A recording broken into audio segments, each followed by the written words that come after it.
Ilang araw na akong maraming iniisip masyado.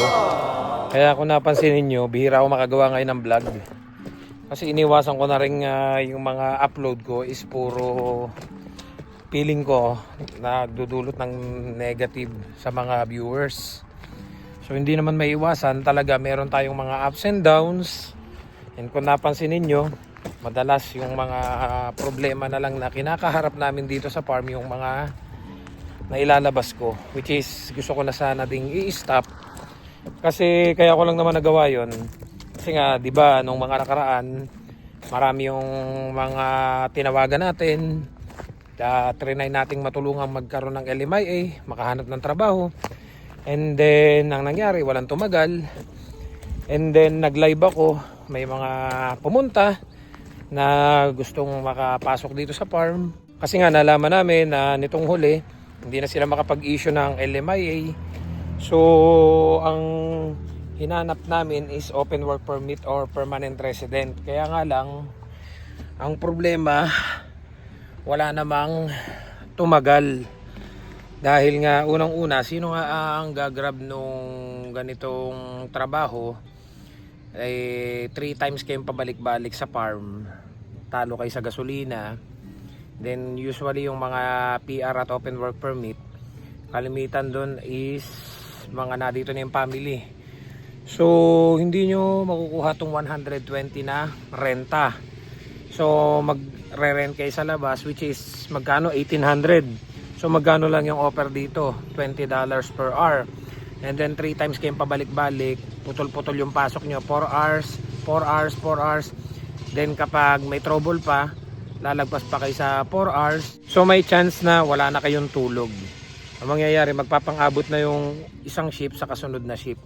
So talagang yung iba, after nilang makarating dito, yung iba interesado, tapos nung malaman nila yung sitwasyon, mga wala na talagang tumagal. Kaya doon sa mga videos na ginagawa ko, talagang nire-real to ko na at sinasabi ko na talaga yung tunay na sitwasyon dito para hindi na kayo mabigla na pagdating nyo dito, saka nyo palang malalaman, saka nyo palang matutuklasan, and then madidisappoint kayo. Dahil totoo, inamin ko naman sa inyo lahat, wala kami ditong benefits. Talagang walang benefits, hindi bayad ang holiday, hindi bayad ang overtime, and then yung kagaya nung minsan nabanggit ko nga sa inyo na hindi pa kami dito uma-absent. Sa totoo lang, mula nang nag-start ako magtrabaho dito, never akong umabsent.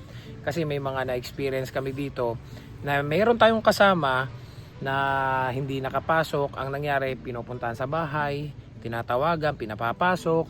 So kahit na may nararamdaman ka, mapipilitan kang pumasok dahil mapapahiya ka, kulang sa tao eh. And then nabanggit ko nga din sa inyo na yung gaya nga nung nangyari sa ibang worker before na may accident, and then sabihin mo sa labas yan nangyari. So may mga ganong cases na parang mapapaisip ka na kung worth it pa ba na mag-stay tayo dito. Lalo pa ngayon na kahit papano meron naman tayong open work permit na magagamit para makapag-apply sa iba while waiting for the process o final decision ng ating permanent residence application. Kasi sa ngayon talagang napakarami na nag-aantay sa final decision ng kanilang application, especially dito sa agri-food. Talagang nagbabasa ako, hindi lang ako, may mga nauna pa sa akin na until na wala pa ring decisions. And then itong mga nakaraan nga, parang na-burn out ako. Alam niyo yung pumapasok ka ng parang ambigat na ng loob mo, ang sakit ng mga katawan mo kahit na kagagaling mo lang sa pagtulog, kahit galing ka sa day off, first day mo pa lang tinatamad ka ng pumasok. Parang ginagawa mo na lang yung isang bagay dahil sa pera. Tapos pag nagkakausap kami nung kasama ko, sabi nga niya sa akin, parang na-stuck tayo dito. Sabi nga sa akin ni Bay, nung kasama ko ni Alan, parang tumatagal, parang nakakabobo. Parang wala tayong natututunan, parang na-stuck na lang tayo dito sa ganitong sitwasyon. Dahil nga, alam niyo yung paulit-ulit mong ginagawa isang bagay, walang progress, hindi ka nag-grow. Parang ganon. So sabi nga namin parang we need ng new environment.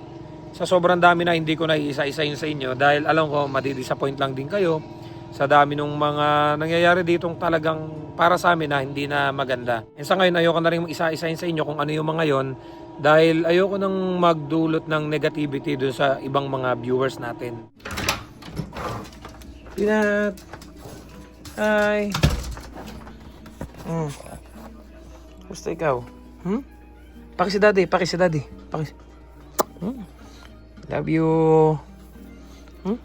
So, ito yung isang bagay na pumipigil sa akin para lumipat. Dahil nga, alam niyo yung iniisip ko kung sino yung magbabantay sa kanya, mag-aalaga sa kanya. Mahal na mahal ko na kasi ito. Parang naiisip ko pa lang na walang mag-aalaga sa kanya. Parang ano na ako, parang naiiyak na ako. Kasi talagang alam niyo yung napakabait nito. Tsaka napakalambing. Marami na rin itong naidulot sa akin na bagay na natanggal yung mga bagay na iniisip ko. Parang anak ko na talaga to. So nitong mga nakaraan, dahil nga sa dami ng iniisip ko, nagsama-sama na, even yung mga hinaing ng mga kasama ko, narinig ko na rin. So parang hindi ko na maantay yung final decision. Dahil nga marami din naman nagsasuggest, may mga consultant naman tayong kaibigan na tinanong ko, then sinabi nga nila sa akin na pwede na ako lumipat at doon ako mag-antay ng final decision kasi naka-receive na naman ako ng AOR, pre-arrival, may biometrics na, may medical, may eligibility letter na. Pwede na naman daw ako lumipat, doon ako mag-antay. Kasi ang unang mga sumasagi sa isip ko, what if yung 2 years na open work permit ko is wala pa ring final decision. So, sagot naman nila sa akin, wala pa namang nangyaring ganyan na natapos yung bridging open work permit ng hindi pa lumalabas yung final decision. So, may mga what ifs kasi ako eh. So, sabi ko naman sa kanila, so kung halimbawa lang worst case scenario, dahil nga sa bagal ng process ngayon ng immigration, what if ganon, dumating sa point na ganon. Sagot naman nila sa akin, you can still use your eligibility letter. Diba, nakakuha ka ng eligibility letter. Yun ang ginamit mo para maka-apply ng bridging open work permit. So, you can still use that to apply for a new bridging open work permit. Pero sabi nga nila, wala pa naman daw silang na-experience na natapos na yung bridging open work permit. Wala pa yung final decision. So, may mga ilan din ako nababasa na isinasuggest nila na mag-stay ka muna sa agriculture at diyan ka na mag-antay ng final decision. Tsaka ka na lumipat. So, nahati yung opinion ng iba. Pero gaya nga nasabi ko, lahat naman halos ng consultant na mga hiningan ko ng advice, isa sinasabi nila, pwede ka na lumipat. Kasi hindi naman daw yung kagaya ng provincial nominee program na naka-indicate doon na kailangan mong mag-stay pa rin sa same employer mo and huwag ka lilipat na ibang province. Saka wala din naman akong planong lumipat na ibang province, dito pa rin naman. So yun nga, nung minsan parang alam niyo yung dahil nakabigla ako ng decisions, may isang company ako na even yung mga kasama ko gusto nilang applyan. So wala lang, pindot ako. So, to make the story short, nakapag-send ako ng application and hindi ko siya ini-expect na ganong kabilis. So, selected na ako dun sa company. Napili na ako. So, pinagde-decide nila ako kailan ako pwedeng mag-start. So, yun yung nahihirapan ako mag-decide ngayon. So, last day ko ngayon. Bukas, kakausapin ko lang yung friend ko na nagtatrabaho doon sa mismong company na yon. And then, gusto ko din sanang makuha yung opinion ng mga kakilala kong consultant pa and mga kaibigan ko na tanungin ko sila kung sila yung nasa sitwasyon ko, kung ano yung gagawin nila. Kasi ang dami ko pong kinukonsider talaga sa ngayon. Hindi ko na masasabi sa inyo lahat, pero tulad na lang nito, dahil wala pa nga ang final decision do sa application natin, nag-apply ako ng spousal open work permit at saka do sa anak ko open work permit na rin. So 6 weeks yung process ng spousal open work permit na outland kasi yung inside Canada is 181 days. So nakaka 3 weeks na.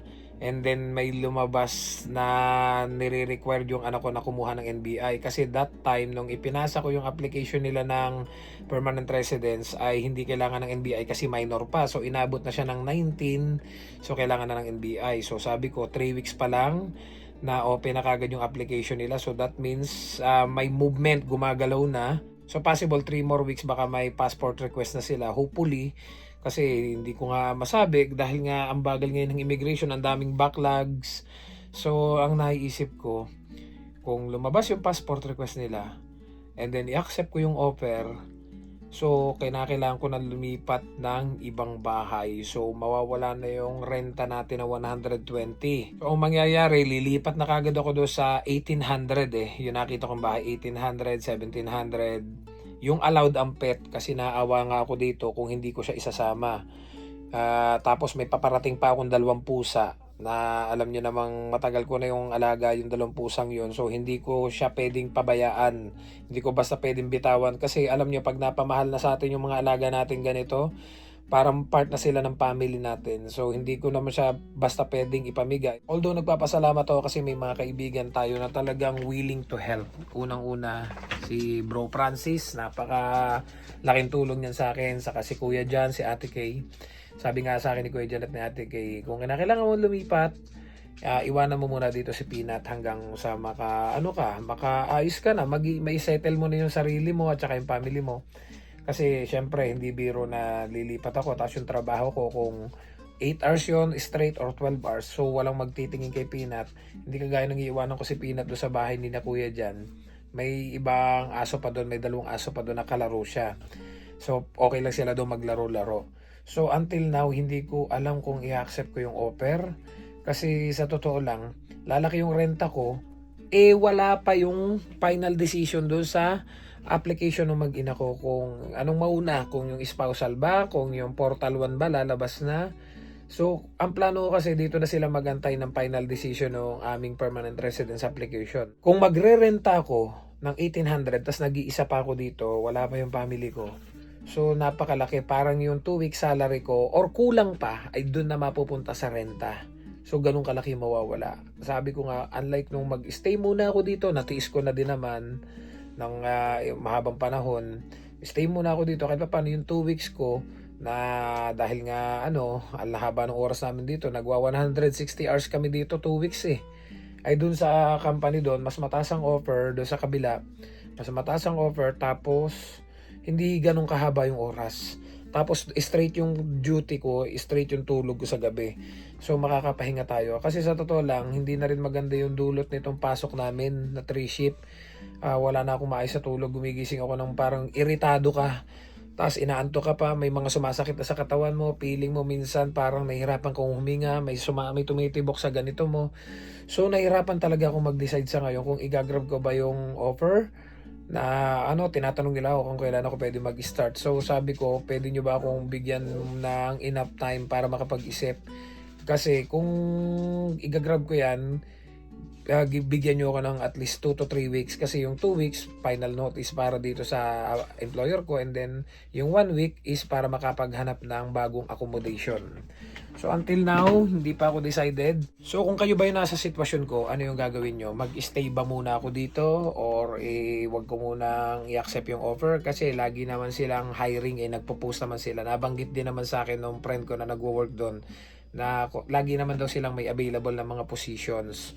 So if ever na ito turn down ko yung offer, I'll make sure na kausapin ko ng maayos na parang gusto ko munang isettle yung sarili ko na kumbaga lumabas na lahat yung inaantay kong applications bago kung sakaling may available uli silang positions, di magpapasa na lang uli ako. So nahirapan akong magdesisyon. Siguro bukas kapag nakausap ko na yung kaibigan ko at saka si Kuya Jan, yun saka makakapag-desisyon na ako kung tutuloy ko ba yung offer or mag-stay muna ako dito. So in-update ko lang kayo guys dahil marami yung nagko-comment, sabi nila, "Sir, matagal ko nang walang upload Yun nga yung reason kaya hindi ako nakagawa ng mga vlog ngayon dahil ang dami kong iniisip. So until now, hindi ako makapag-isip ng ayos. Gusto ko munang may ayos yung lahat ng issues ko, yung problema ko at saka yung bigat na dinadala ko sa ngayon. Dahil talagang alam nyo yung na-share ko is negativity. Kapag yung puro problema na lang dito sa company namin yung nailalabas ko. So hanggang dito na lang guys, papahinga muna ako at ilalabas ko pa to si Peanut and kakain muna ako at may pasok pa ulit ako mamaya. See you guys sa next vlog. I love you all. God bless. Bye bye.